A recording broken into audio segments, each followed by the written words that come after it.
Hello, and welcome back to the Banner Saga 2. We're here, back to the mercenary guy. We escaped the caves. We are now out in wherever we are. Just got here. This town has some pretty large holes in the wall. So let's go talk to some people. First of all, you find the varl near an empty barrel staring at darkness. He would be drunk if there was more mead for him. What is it we're doing, Blood Axe?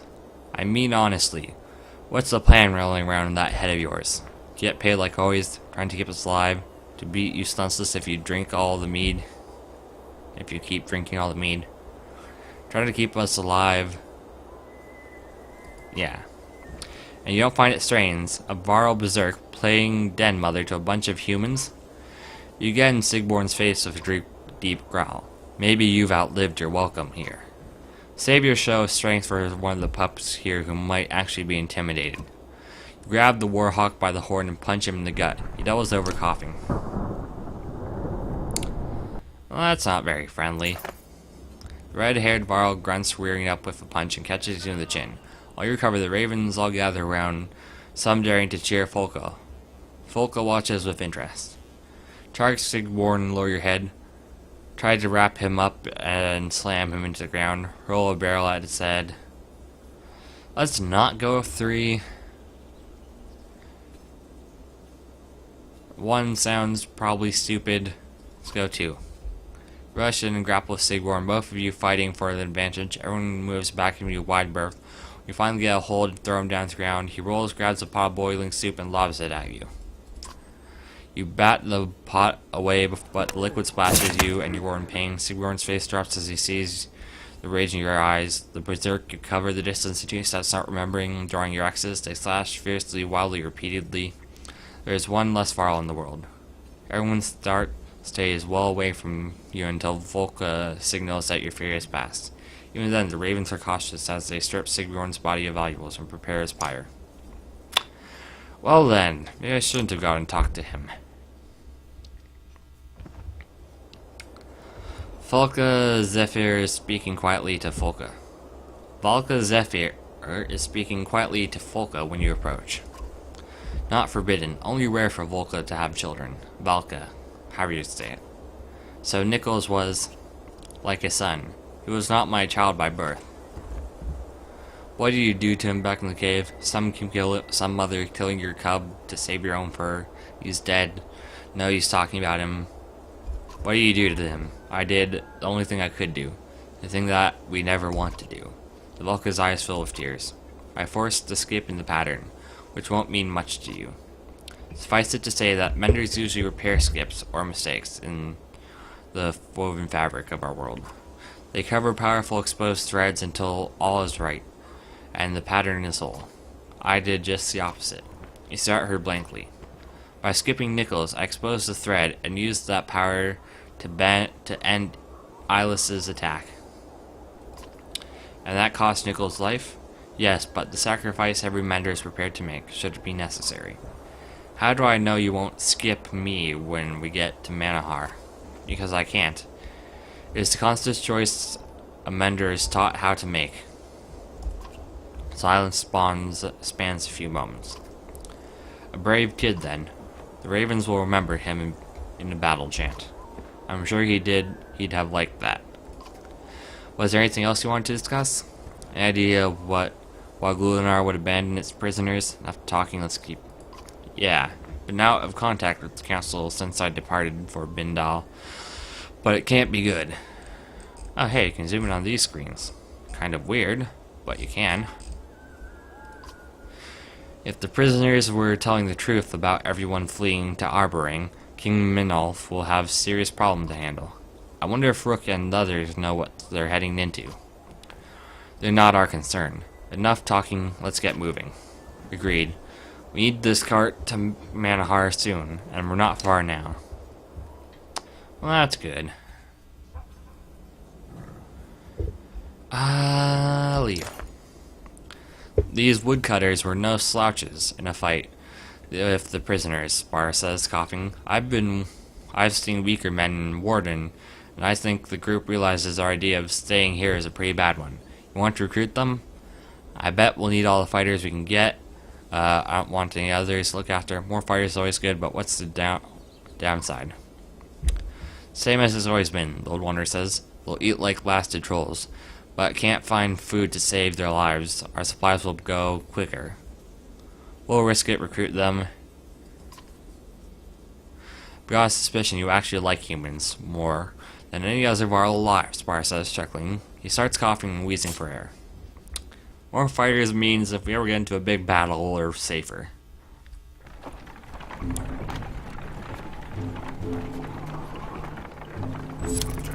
Nice set of supplies, morale declined. Fighters at the front of the company began hacking away at dense underbrush. We'll be here all day if the rest of you don't grab axes and start chopping one of them girls before wincing us being. As he says, everyone grab his axe. Forge the path, we'll find another way, and he's going lame. Grab an axe. Well, we have some axe cutters, so that's good. We bait and threaten anyone not chopping through the dense foliage. The fibrous brines and sticky leaves soon fill the air. Everyone is covered in plant matter.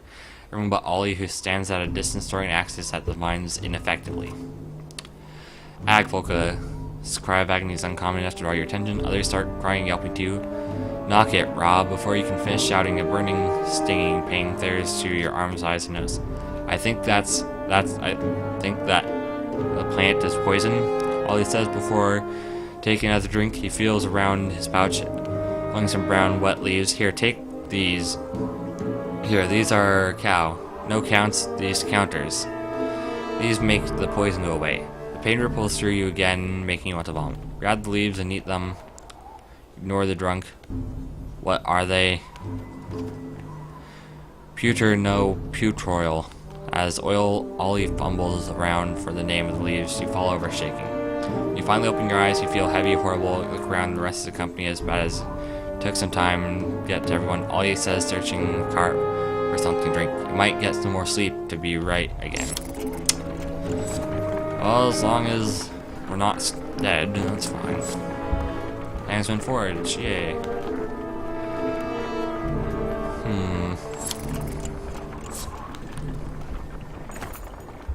Several ravens report a large hole in the ground nearby. Strange marks all around it, one says. Some look fresh, others look, well, others look like they've been there as long as the mountains. Spar looks up. This hole have smooth sides? About as deep as a varl, he asks. The men nod as Spar grunts. What's in the hole? Don't make me beat some answers out, you old man. Stay away from anything else that leads back into the ground. Others all cheer at you for your word. Cheer out your words. Memory of the cave still fresh in their minds. Probably for the best. That's a big cliff. Or at least a steep one. Okay. 16 days of supplies. Hopefully we're all fine.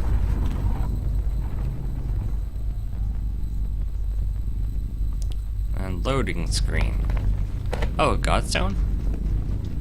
I always respected Big Lighter the Builder, but if he made those caves we went through, well, I'd have killed him myself. Pretty damaged. This looks like at one point it was normal. Oh hey, see the background? It's all purple like back here. It's dark clouds. Not as daytimey. You knaves, watch your step around these cairns. Spar says, hacking. Many foolish pilgrims have given their life at the base of this frozen cliff, and don't try working one of those stones free either, or you'll bring the whole damn thing down on us. He glares at all you, quickly pulls his hand away from, or who pulls his hand away from a stone quickly. The pieces of Baeglar's Godstone, put together with mortar or daub, represent the mastery of God's own skill. In life, he traveled the land, laying the world's cavernous foundations and raising mountains. He was ever regarded by the other gods with a wary respect for one who knows how to put things together and who also knows how to take them apart. The sound of snickering draws your attention. You see some kids grabbing stones from other cairn to build a new one of their own. Knock theirs over and run them off. Shout for them to knock it off. Guards throw and toss at them. That's bad, that's bad. Let's just don't talk. Go on, you yell. Usually instantly slipping on the ice but making it back to others safely. Spar chuckles. How do you think all these piles were made? He places a stone on another cairn. As you start to walk away, an uneasy feeling washes over you. You scan the Raven clansman. Bellower's cart for any threat. Blood axe, Spar says in a tone stripped from all humor. My eyes are too old to trust what I'm seeing down there. Follow his gaze and growl. The distant fields below is a massive dredge, too numerous to count. Waves of them are pouring over the hills. They don't look like an attacking force. There's a banner among them, Polka says near you, but I can't make out the crest. You wave off for comment, but roar a command. Move.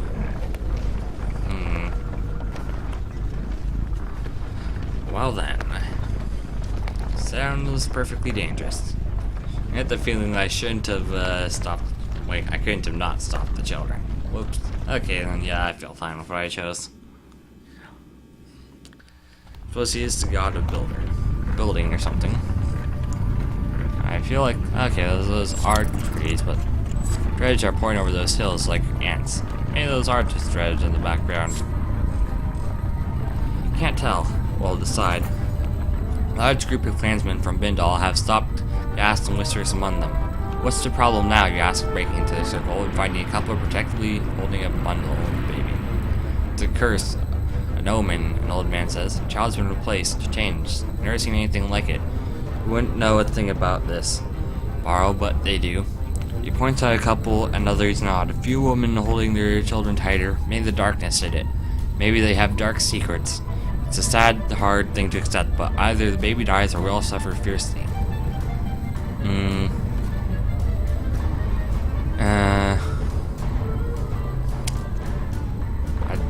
tempted to do number 2 or 1. People don't like me. That's probably pretty bad. That's not gonna help anything. Well, yeah, it will. Fine, let's go 2. Father hesitates before, yeah. In a little bit looks just like any other. He shouts, lean down. Feathers. Or there's small tufts of pale down feathers, kind you remember seeing on the neck and under the wings of Irinx. If it's an omen, it's a good one. You humans do what you want, but we're not stopping. Let's do that. Mother starts thanking you, little hooker, you mumble. And the father smiles. That's what I call him, he says. Maybe the gods aren't. You walk off before you can finish. Morale improved. Okay, that's good. Yeah, I can see.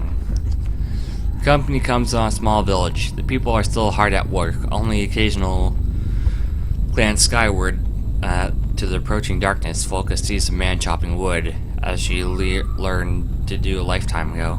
These people don't know what's coming. They'll figure it out soon enough, you say, and turn to the rest of the caravan. We got what we need from this place. Sorry, just sitting. And rest if necessary. The next few days will be the hardest and the last some of you will ever see. Volker gives you a look and a snort.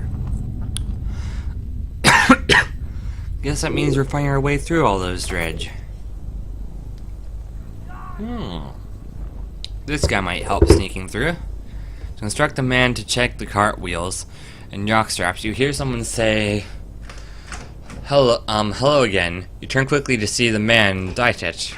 Quiet as always, but wisely out of your axe reach. What do you want, you ask?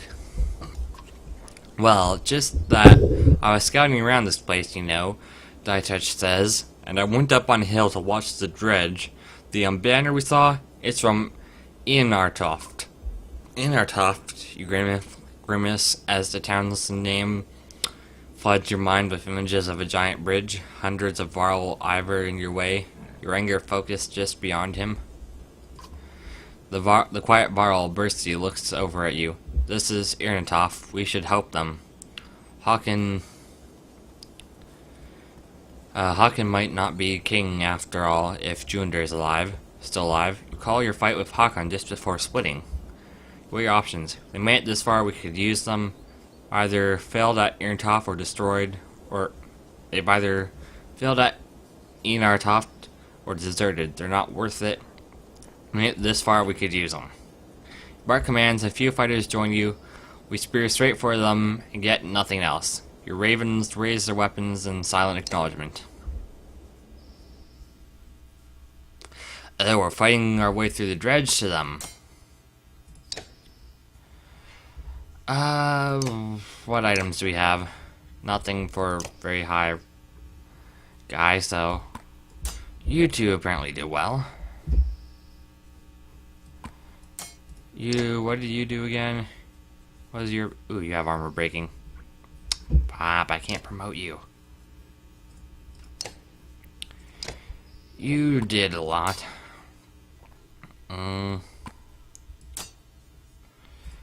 Godmunder, you seem fine. Then again, let's replace you. And 10% dodge strength attacks, 2 times strength damage. Say no to you holding that. Don't want you doing strength. What do you have? You're not a strength attack character. You, however, are very much a strength attack character. You can keep it.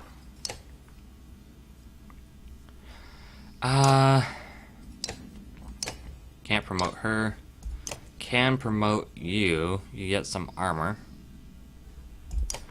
I could also promote you. No. Well, you make the bare minimum. Might as well. Let's give you some armor, some health. Build everyone tanky and hope they help. Promote you as well. Cancel. Promote. Okay. Choose the second ability. 4. Run through. So this is to run through them. Bloody Fail, no. Axe Storm, no. Guts, Raider leads to hide before bringing down his axe on the enemy, causing all adjacent units to knock him back or fail effectiveness before they're pushed. Let's see here. Drops the shield, jumps through, then grabs the shield. I like run through.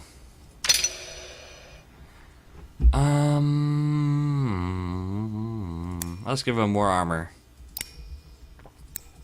30% chance to resist one. Couldn't hurt.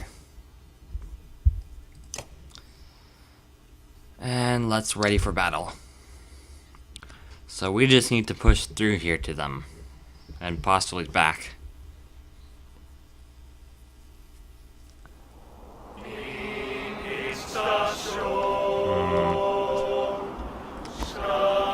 Shockwave armor. Remnant hurts enemies and men's dredge. Yeah, that's another one of those. Tremble, so I'll summon. He does that. She does helpful stuff and helpful stuff. Track, become invisible next to an ally. Hidden attacks ignore part of target's armor. Okay. You. There's an axe. Shield wall, yeah. You. Flux damage. Run through. Just run through. Let's go with ready.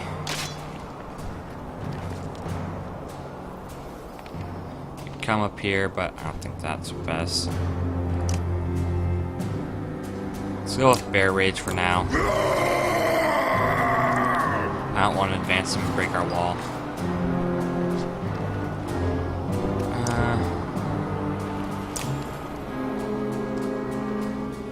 Sure. Just protect our allies for now.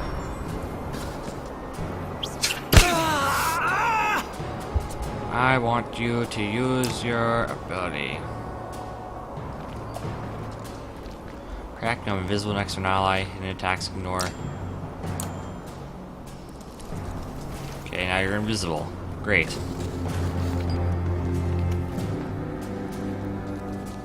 Oh, are you Mr. Axe Thrower? Yeah, you are. So let's see, you have 13, 20 freaking 2. 23 can do again.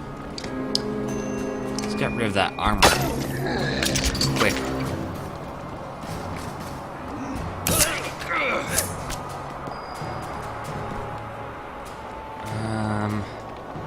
Durability, shield wall, jump through people, whatever you want to call it. That would block him. For now, let's go for shield wall.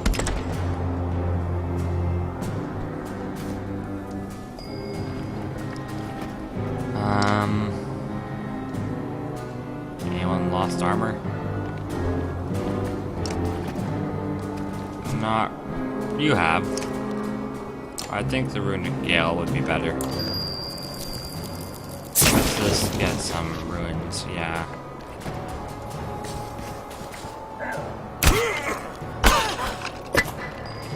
I need to avoid break armor to avoid deflections. Okay. Break some armor then.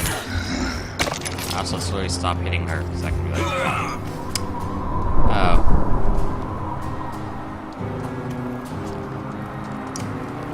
Sure. 5 damage to him. Okay, I'm pretty sure they can't see him.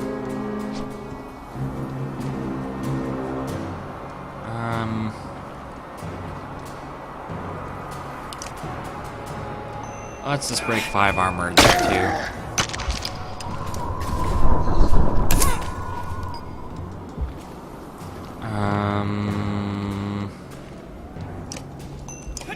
Four more armor break won't hurt.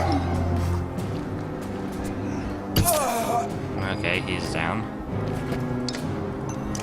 5 more.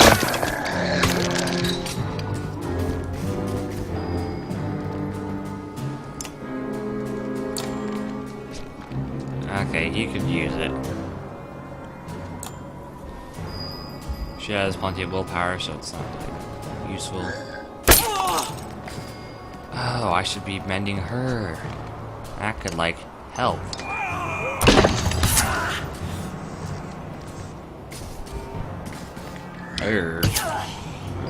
Well then. Guess we're not mending her.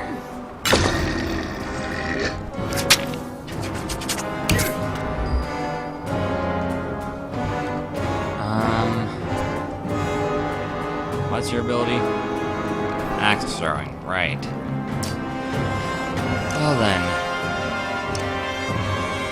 You're more important to hit.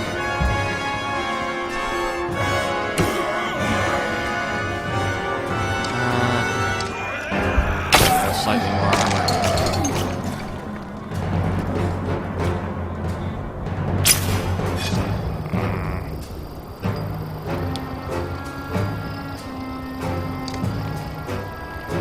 Can't get any kills. Defend.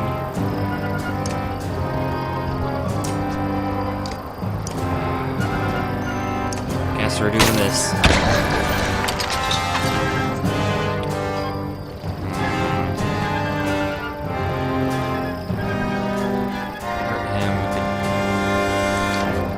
That's what we're doing.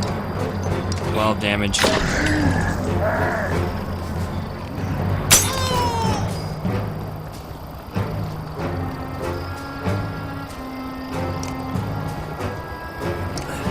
No point in attacking him, I feel like.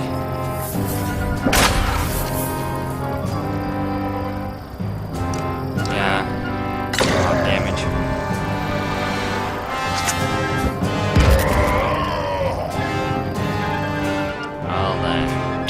I feel like we're going to lose this.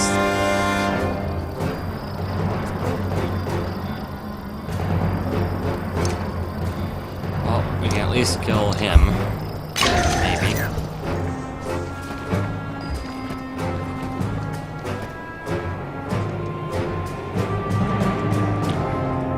Yeah, we still have armor.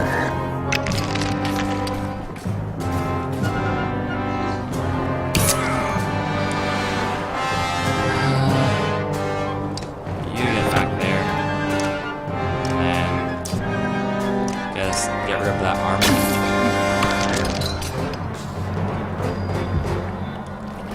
8 damage or 6 damage. That's more damage. Not quite a kill.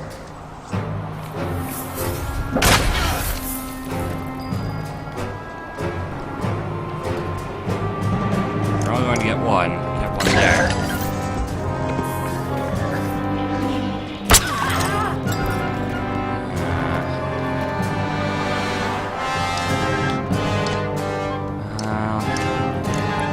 We're stuck over here. Might as well try.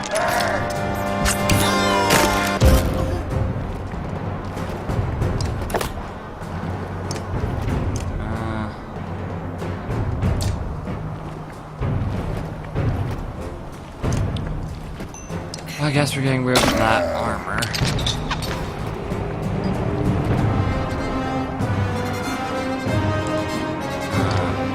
Willpower? There, let's see if you can not miss. Okay, that's good. Start.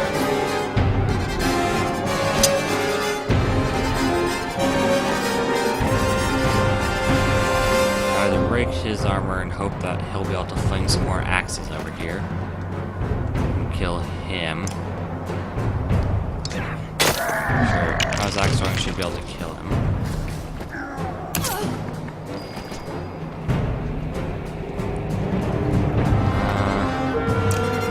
Fling your axes.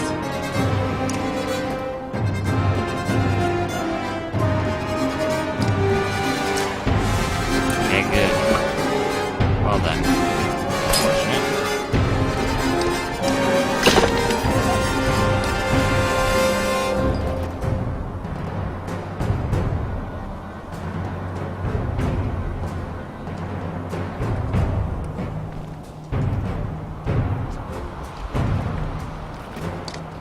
Might as well come up here, because this is the closest way we're getting to him without going over that minus armor strength, I guess.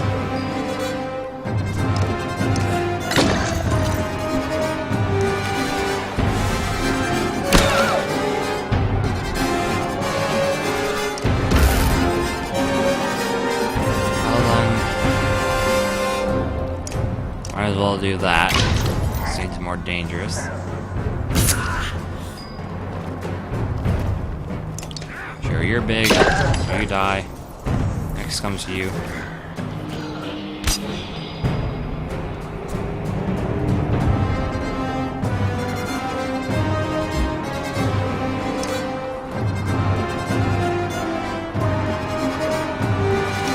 Sure, let's see if we can get some armor down there.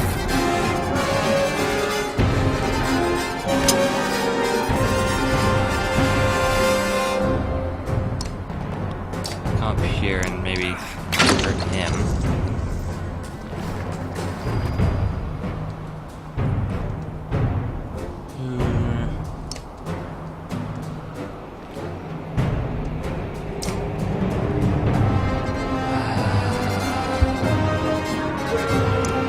Let's just do that so we get the kill.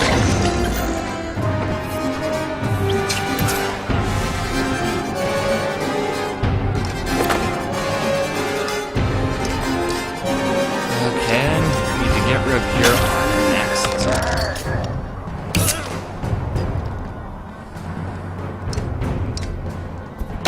Maybe we'll get lucky and be able to one-shot? I don't think so.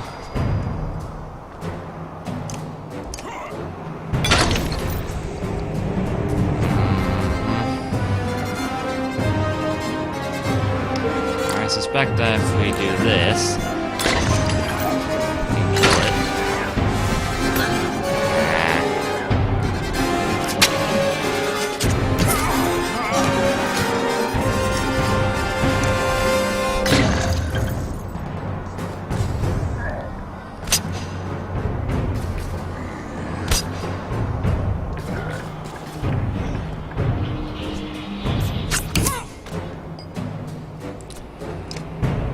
let's just punch you.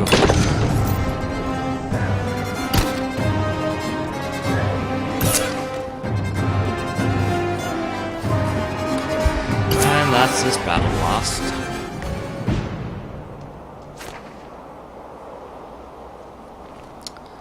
Our renown grows.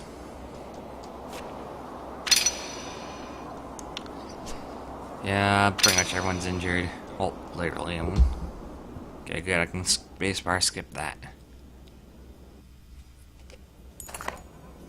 Your head throbs and so you spit blood on the snow, finding it hard to focus. You see Dredge turn away from you, attacking something else. Dying suddenly, a mangled Varl stands over you and helps you up.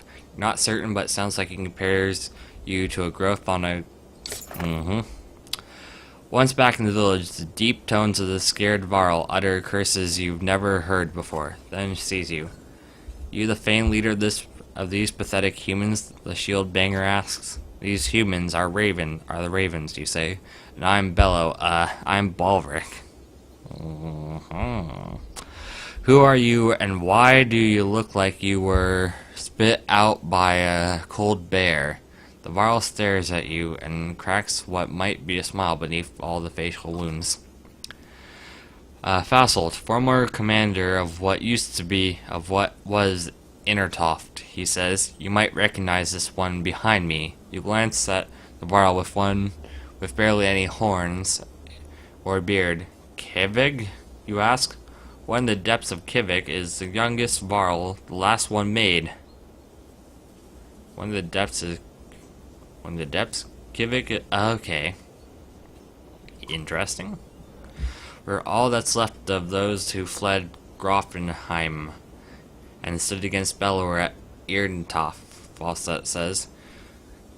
Kivig, run and get some damn drinks and help meat and some meat. Bolvric and I need to talk. I always figured the ravens were a myth. A Varl being around so many humans doesn't make any sense. Unfortunately, this episode's already half an hour. So thanks for watching. Don't forget to like, comment, subscribe, check out the rest of the channel. Have a good day, and goodbye!